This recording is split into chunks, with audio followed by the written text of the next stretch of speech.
Hello everyone, welcome to study with focus PYQs। इस video में हम आज जो CDP के टैग वर्ड्स हैं HTET CTET दोनों के लिए और जो भी जितने भी टेट एग्ज़ाम हैं उनके लिए हम जो भी CDP में टैग वर्ड्स होते हैं वो देखेंगे। सबसे पहले हम देखेंगे प्याजे की थ्योरी। प्याजे, कोलबर्ग और वाइगोस्की, ये तीनों थ्योरीज हैं, ये बहुत इंपॉर्टेंट हैं। तो इनसे एक ना एक क्वेश्चन, प्याजे और जो कोलबर्ग वाइगोस्की है, इनमें से तो एक ना एक क्वेश्चन ज़रूर आता है एग्ज़ाम में, चाहे वो CTET हो, चाहे UP टेट हो, चाहे HTET हो, सभी में आता है। तो सबसे पहले हम देखेंगे प्याजे में अगर आपको आत्म केंद्रित वार्ता दिखता है तो समझिए वो प्याजे ने दिया है।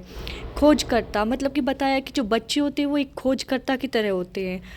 सक्रिय में क्या आता है, बच्चा एकदम एक्टिव फॉर्म में होना चाहिए। कभी कोई काम कर रहा है तो एक्टिव ब्रेन है ना, एकदम से अचानक से काम करना चाहिए कि हाँ भाई ये ऐसे है।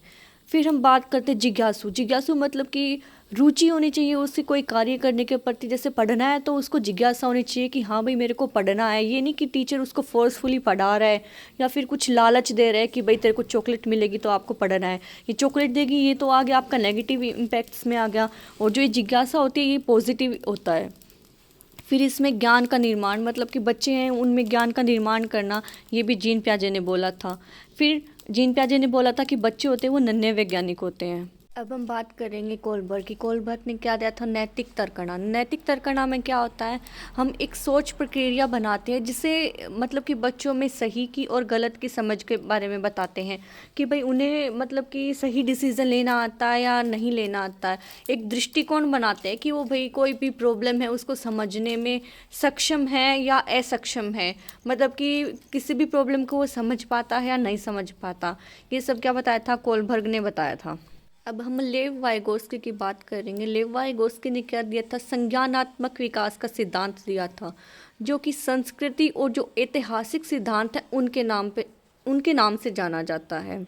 इस सिद्धांत में क्या बताया गया था, जो मनुष्य है, जो भी बच्चा है, उसका विकास है वो व्यक्ति के समाज के बीच में होता है। मतलब कि वो गतिशील अंतक्रिया होता है जिसमें जो बच्चे का विकास होता है वो एक सोशल होता है, समाज के अंतर्गत होता है। इसमें व्यक्तिगत वार्ता, समाज, परस्पर और अंतक्रिया शामिल होती है। इसमें मेन क्या होता है, जो भी सोसाइटी होती है उसको देखकर बच्चा सीखता है। ये अब हम बात करेंगे विकास की, डेवलपमेंट की। डेवलपमेंट है वो निरंतर होता है, मतलब कंटिन्यूटी में होता है और ये सामान्य से विशिष्ट होता है।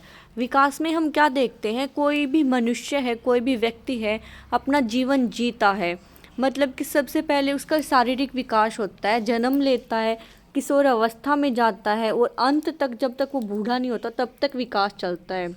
विकास में क्या होता है, जो मानसिक और जो व्यवहारिक होते हैं वो परिवर्तन देखे जाते हैं विकास के अंदर। विकास डेवलपमेंट प्रोसेस इसको बोला जाता है कि वोम टू टोम जो चलता है उसको हम विकास ही बोलते हैं। अब हम बात करते हैं बुद्धि की, इंटेलिजेंस की। जो बुद्धि होती है वो बहुआयामी होती है, समुच्चय और समूह में होती है। मतलब इसमें क्या होता है, जो बुद्धिमत्ता होती है वो किसी चीज़ में समझने में होती है।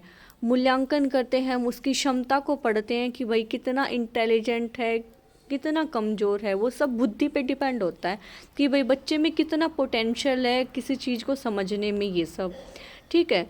फिर यह एक मानसिक क्षमता है जो लोगों की वस्तु और जो तथ्य हैं जो समझने के बीच है।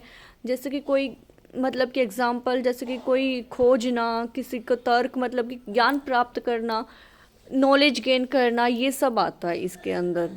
अब हम बात करेंगे संवेग एवं संज्ञान की। ये क्या एक अंत संबंधी क्रिया है।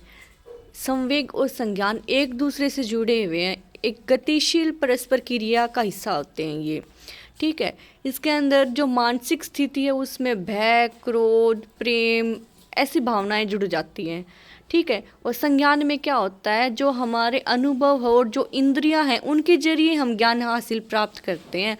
मतलब कि यह सीखते हैं, याद करने में, समस्या सुलझाने में और सोचने के विकास से जुड़ा है, ठीक है।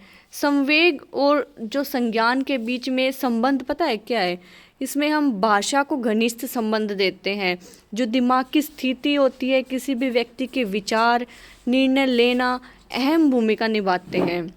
और इसमें क्या है, ये सामाजिक और गैर सामाजिक दोनों तरह के संदर्भों में किसी व्यक्ति के कामकाज के नैतिकता पर प्रभाव डालती है।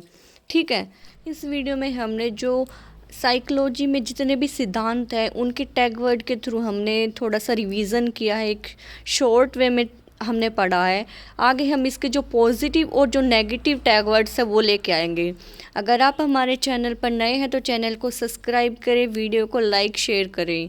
Thanks for watching. मिलते हैं हम पॉजिटिव और नेगेटिव टैग वर्ड्स उनके साथ। जब तक के लिए बाय, टेक केयर, अपना ख्याल रखें और अपने एग्ज़ाम की अच्छे से तैयारी करें।